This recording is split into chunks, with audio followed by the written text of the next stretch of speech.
오늘 하루 여러분은 몇 번이나 검은색을 보셨나요? 아무렇지 않게 집어든 검은 코트, 검은 구두와 선글라스. 입고는 쉽지만 이유는 설명하기 어려운 그 색.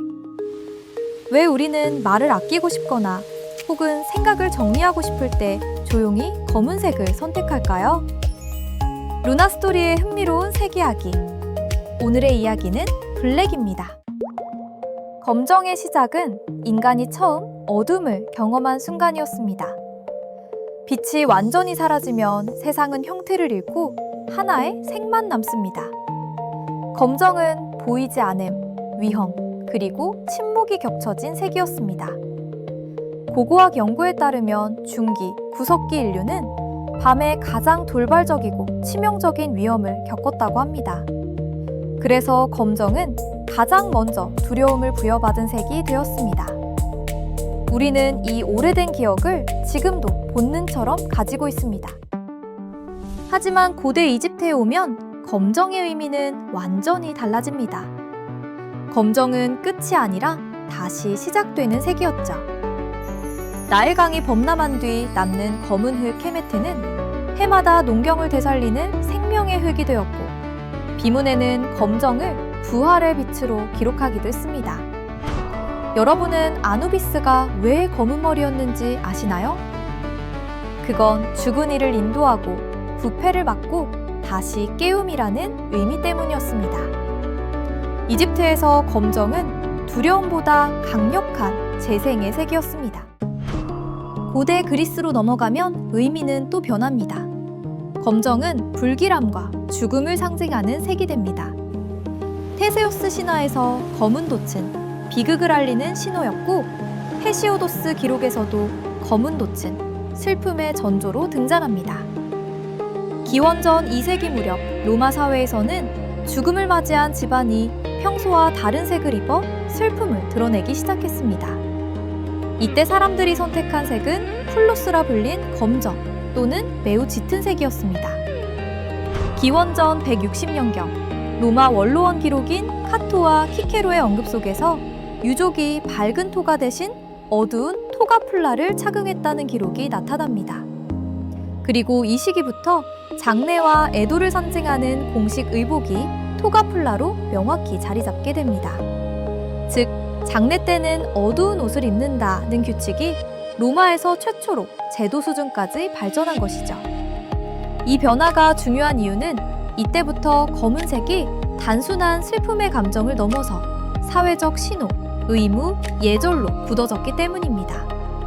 그래서 오늘 우리가 알고 있는 검은 장례복 문화의 시초는 기원전 2세기 로마의 토가플라에서 시작됩니다.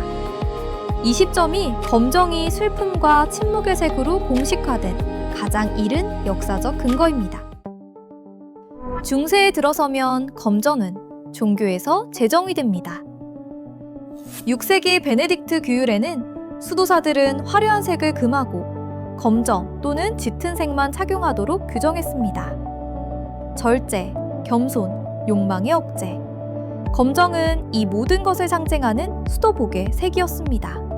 11에서 13세기에는 성직자와 법조인, 학자들이 검정을 착용하며 검정은 절제와 권위, 엄숙함의 색으로 완전히 자리 잡습니다.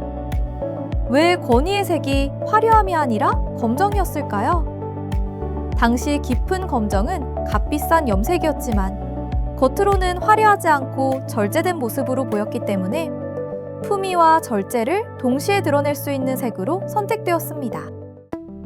14세기 유럽 전역에 드리워졌던 거대한 그림자는 당시 사람들의 삶을 깊이 흔들어 놓았고, 도시와 일상은 이전과는 다른 모습으로 조용히 무너져갔습니다. 장례는 일상이 되었고, 애도는 사회 전체가 함께 지켜야 하는 규범이 되었죠. 이 시기부터 검정은 공적 애도의 색으로 확립됩니다. 하지만 당시 검은 염색은 기술적으로 가장 어려웠고 비용도 매우 비쌌습니다. 평민들은 검정 옷을 거의 갖출 수 없었고, 애도 의례에 맞는 장례복을 마련한 사람들은 대부분 귀족과 상류층이었습니다. 어둠의 그림자는 모두에게 찾아왔지만 그 슬픔을 색으로 표현할 수 있었던 사람들은 오히려 사회의 높은 계층뿐이었죠.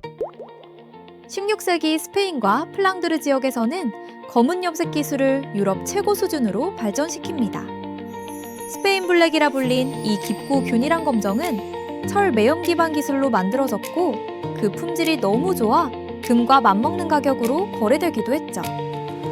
스페인 국왕 펠리페 2세는 검정을 국가적 이미지로 사용한 대표적 군주였습니다.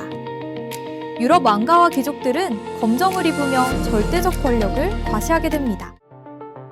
반대로 동아시아는 전혀 다른 방식을 택했습니다. 죽음의 색은 검정이 아니라 흰색이었죠. 중국의 고대 경전인 예기와 주례기록에는 흰색이 생로병사의 순환을 의미한다고 명확히 남아 있습니다. 죽음은 본래로 돌아가는 과정이며 하나의 순환이라 믿었습니다.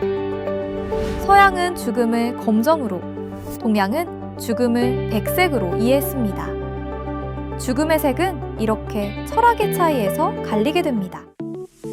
18에서 19세기 산업혁명은 검정의 새로운 상징을 만듭니다.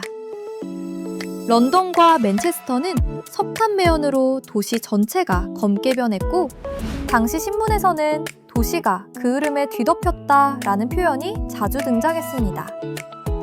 건물, 거리, 기차역은 모두 그 흐름으로 검게 물들었고 검정은 산업, 도시, 기계, 연기의 색이 되었습니다. 근대 도시의 어두운 배경은 검정이라는 색의 이미지를 완전히 바꾼 결정적 계기가 되었습니다. 20세기 전쟁은 검정을 전략적으로 사용합니다. 야간 군장, 폭격기 도장, 잠수함의 외피까지. 목적은 하나였습니다. 적에게 보이지 않는 것. 2차 세계대전 당시 영국의 블랙아웃 정책은 도시 전체를 검게 만들었던 국가 단위 암정 규정으로 역사상 가장 넓은 지역을 검정으로 덮은 사건으로 남게 됩니다. 현대 상업과 디자인에서 검정이 특히 선호되는 데에는 분명한 이유가 있습니다. 형태를 또렷하게 보이게 하고 고급감과 안정성을 동시에 주며 문화권과 연령을 가리지 않는 가장 중립적인 색이기 때문입니다. 그래서 스마트폰, 카메라, 자동차, 패키지, 명품의 로고까지 수많은 산업이 검정을 기본색으로 선택합니다. 특히 기술 제품은 검정을 선택하면 성능과 정밀함이 더 뚜렷하게 드러나는 효과가 있다고 합니다. 심리 연구에서도 검정은 자기 보호와 감정의 절제, 집중을 유지하고 주목을 피하는 데까지 도움이 되는 색으로 분석됩니다. 우리는 말을 아끼고 싶은 날 자연스럽게 검정을 선택합니다. 그 선택에는 오래전부터 이어져 온 인류의 기억이 깃들어 있습니다. 검정은 두려움에서 출발해 부활과 절제, 애도와 권위, 그리고 기술과 도시의 의미까지 품게 되었고 지금은 어떤 색보다 강한 상징을 지닌 색으로 자리 잡았습니다. 여러분에게 검정은 어떤 의미와 기억인가요? 댓글로 여러분의 이야기를 들려주세요.